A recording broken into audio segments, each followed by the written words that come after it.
Senator Hur. Thank you, Mr. President and members, for allowing me to address in the third reading here. And just want to let Senator House Lee and members here know that I will vote yes for this bill and I will support it. But I want to point out a few things since COVID-19 number one came up. I expressed my fear as an Asian American being targeted during this time. That if a multicultural phone line should be open to address this issue. It did, but it needed extra resource. And during COVID-2, I did express that there need to be more outreach to community that are marginalized or not being able to connect with our mainstream media. And the word come out from this body was that, Senator Hur, we need your guidance and leadership. And beside that, I've been fighting for the microloans for small businesses. All that is that, Senator Hur, just wait, we're going to get there.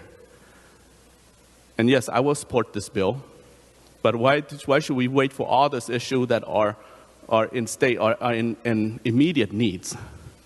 Micro business loan need to be out there right now. I've been talking to Representative Robbins, and when I talk about micro business loan as who I am, you might thinking about I'm just mentioning about micro business loan that may have language barrier. Yes, I'm a strong advocate for that, but I'm talking about micro business loan for everybody, all Minnesotans. And when I was talking to Representative Robbins about her district facing the same thing, micro business loan, because I asked her whether her constituents had got the money or have made an effort to apply. They said they have tried, but they have to get someone else to help them, get a lawyer who helped them to do all the paperwork, go through the process.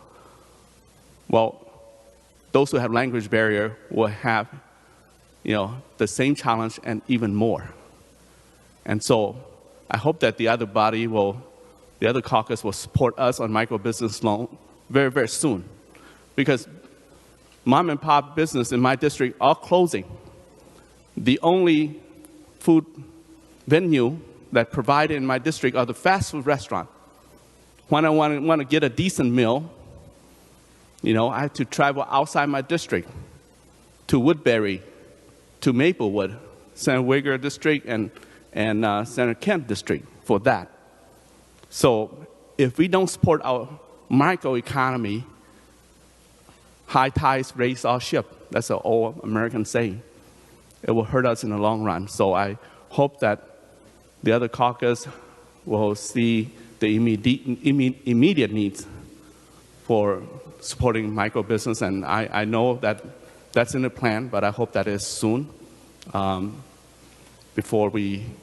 would prefer that we support micro business first before micro distillery, but I will vote for it too, because there are micro distillery in my district, and I just want to express my frustration over this, and especially during COVID-19.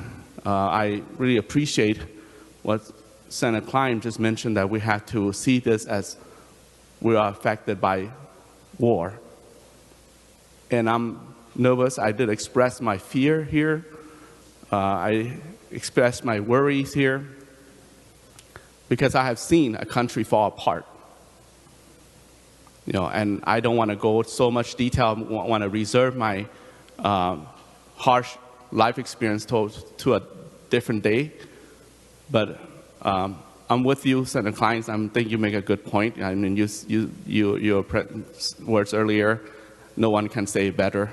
So I just want to express a few points here today, and thank you all.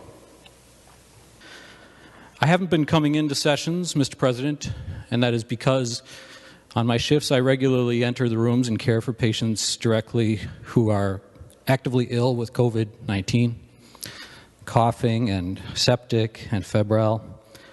I didn't think it was a good idea for me to come in and expose other members and their families to my level of risk.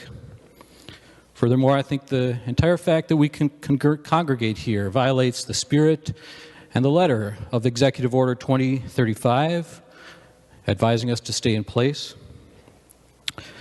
Nevertheless, I come in because I think it's important that you know, that my colleagues know the experience of healthcare workers where I work, and you can factor that into the decisions you make going forward. You know, it's often stated that this is a military-type situation. We're soldiers on a field against a united enemy, and I think that's an accurate analogy. I would say that if this is a military operation and we are in a war against COVID-19, and this was the Civil War, we're at Bull Run, people. We are in April of the first year. We've had some minor losses, but we have big battles ahead. I would also say the military operations are best carried out when all the soldiers agree and sustain the same objective, when they work in harmony, and when there is unanimous organization, as there was at D-Day with Eisenhower. We need to all be rowing the boat in the same direction. We can open our economy, but we can only do it, Mr. President, when we have adequate testing capacity, which we do not have now, and when we have adequate personal protective equipment for the workers that are going to go out there and do it.